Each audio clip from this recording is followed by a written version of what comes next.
Good morning. Today we are continuing with those fractions with PO17. I can multiply fractions by fractions.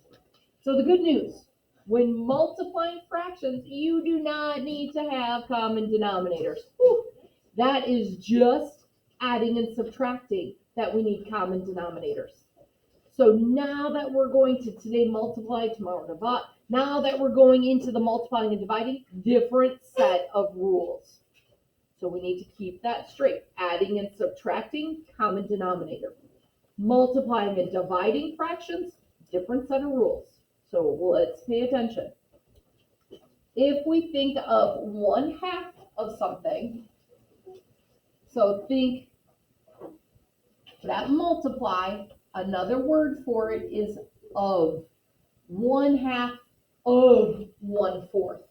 So if we look at our picture, we have 1/2 of 1/4. So if we have 1/4 of our circle, and then we want a half of it, 1/2 of the fourth.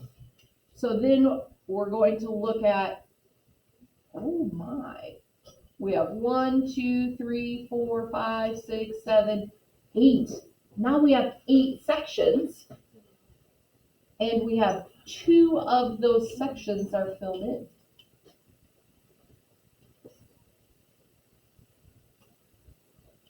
Nope, I did that wrong. 1/2 of 1/4. So I only wanted a half of that fourth. So that's where that 1 is. Because there's one section, 1/2 of the fourth of the circle.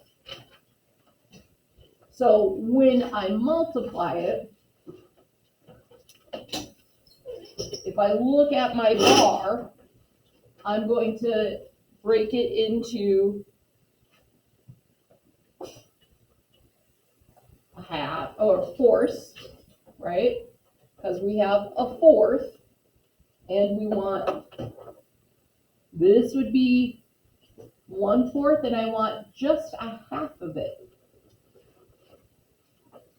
So all of these are broken into halves, and I want just 1/2 of that 1/4.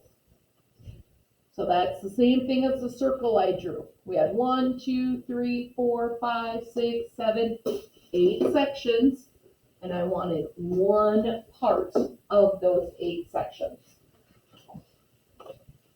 So let's think of 5/6 of 2/3. So how many sections am I going to break my bar into? How many sections should I break that bar into? Three sections, because I have those 2/3.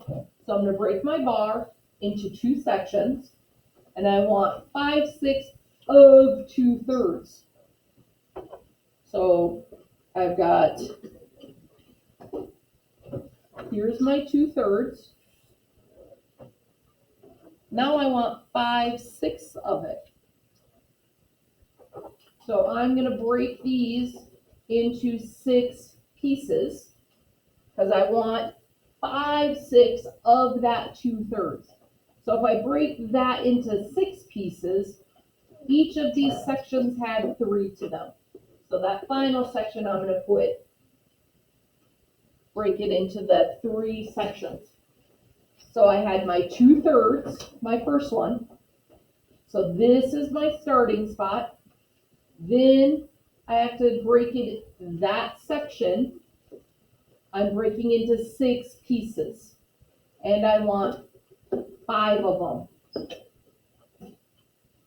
So I've got 5 pieces shaded in out of how many total? 1, 2, 3, 4, 5, 6, 7, 8, 9.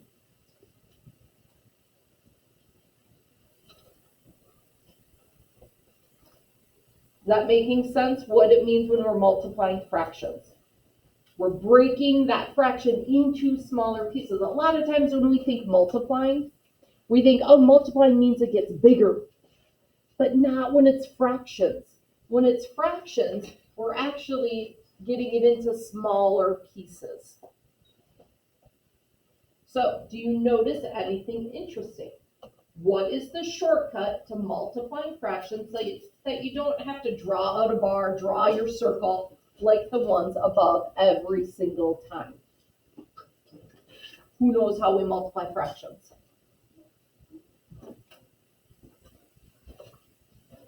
We're going to multiply straight across. So if we look back up here, if we had multiplied straight across, 1 times 1 is 1. 2 times 4 is 8. We get the same answer, 1/8. So let's look at our second fraction. Multiply across, 5 times 2 is 10. 6 times 3 is 18. Oh, wait a minute. 10/18, but we got 5/9. How did we get 2 different fractions, Lauren? Simplify. We have to simplify. 10/18, it ends in a 0 and ends in an 8. Those are both even numbers. So I'm going to divide a 2 out of both of them. 10 divided by 2 is 5. 18 divided by 2 is 9. Look at that. Now we have the same answer. So we have to remember to always simplify our answer. Questions on that? So we are not adding or subtracting, so we do not want common denominator. No common denominator. We multiply straight across. Numerator times numerator, denominator times denominator, then we simplify. So let's look at what that means. I'm going to scroll up.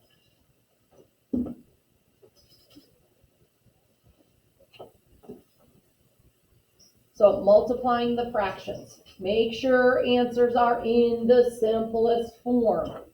So they're giving us our 2 fractions. What is my first fraction that is going to equal? What does 3/4 times 5/8 equal? What would my numerator be, Lauren? 15, because 3 times 5 is 15. What's my denominator? Hannah Mae? 32. 32. Am I done? Can I divide anything out of 15 that I can also divide out of 32? I've got a 5 here. My multiples of 5, 5, 10, 15, 20, 25, 30, 35. I don't think I can divide anything out that I can divide out of 32. So that's as simple as I can get. That is my final answer. I'm going to circle it. Final answer. Just like the game show. Today is National Game Show Host Day. So that's my little game show. Final answer, just like Jeopardy. 1/6 times 2/7. What fraction do I get when I multiply 1/6 times 2/7? Claire? 6 times 7 is 42. So my denominator is 42. What's my numerator going to be, Claire? 2. Because I already did the 6 times 7 to get 42. Now I need to do 1 times 2. Am I done? Jimena? No, the 15 divided into 2. I can divide a 2 out of both of them. Because, well, both of those ones place has a 2 in it. So I know I can divide it by 2. They're both an even number. 2 divided by 2 is 1. 42 divided by 2. Let's see, 2 goes into 4 2 times. 2 goes into 2 1 time. Can I go any simpler than 1/21? No, because there's already a 1 as my numerator. That's as simple as I can get. Final answer, 1/21. Always have to ask yourself, is there a factor I can divide out of both the numerator and the denominator. I can't just pick a random, say, I'm going to divide my numerator by 3 and divide my denominator by 4. No. Whatever we do to the top, we have to do to the bottom. Same number, same factor we're dividing out. So it's that same scale factor that we talked about. So here, my scale factor is 2 over 2. 2 divided by 2, 42 divided by 2. So if you don't have that same scale factor to divide out of the numerator and denominator, then you're as simple as you can get. Any questions on this part? All right, so let's look. We've got some word problems in here. Uh-oh. Now Mr. Schultz is making us use our brain to figure out what math we're doing. Your family orders a pizza and gives you half of it, which you split evenly with your pet cat. What fraction of the original pizza do you get to eat? Sometimes we can figure out what math we're doing, what the fractions are, and we can multiply them. Sometimes it might help us to draw our picture. So here's my pizza. Your family orders a pizza and gives you a half of it, and then you split that half evenly with your half. So this is my half. How am I going to split that? Well, I'm going to cut it in half, right? But we have to go all the way across. So I get half and my cat gets half. So what's my final answer going to be, Madeline? 1/4. I have one section out of all 4 sections. So if I want to look at it and say, how do I do this the mathy way? I'm going to say I have 1/2 of a half. So I gave my cat half of my half of the pizza. So a half of a half. 1/2 times a half. 1 times 1 is 1. 2 times 2 is 4. Same answer. I can use the picture. I can figure out what my fractions are just from the words. They both give me the same answer. So I'm going to have you try to figure out what fractions you're going to use if you inherit a large plot of land from your grandparents. Your mom gets 1/6 of the original plot, and you get 1/8 of her share. What fraction of the original plot of land do you own? Then we have to take it a step further. If the original plot is worth $96,000, how much is your small little plot going to be worth? So you're going to have to do the math to try to figure that out. So you're going to stretch your brain muscle to try to do this last problem on your own. So see what you get. Is it okay if our answer that we get ends up being wrong tomorrow and we correct? Yeah. Okay. I want you to try. So see if you can do it on your own.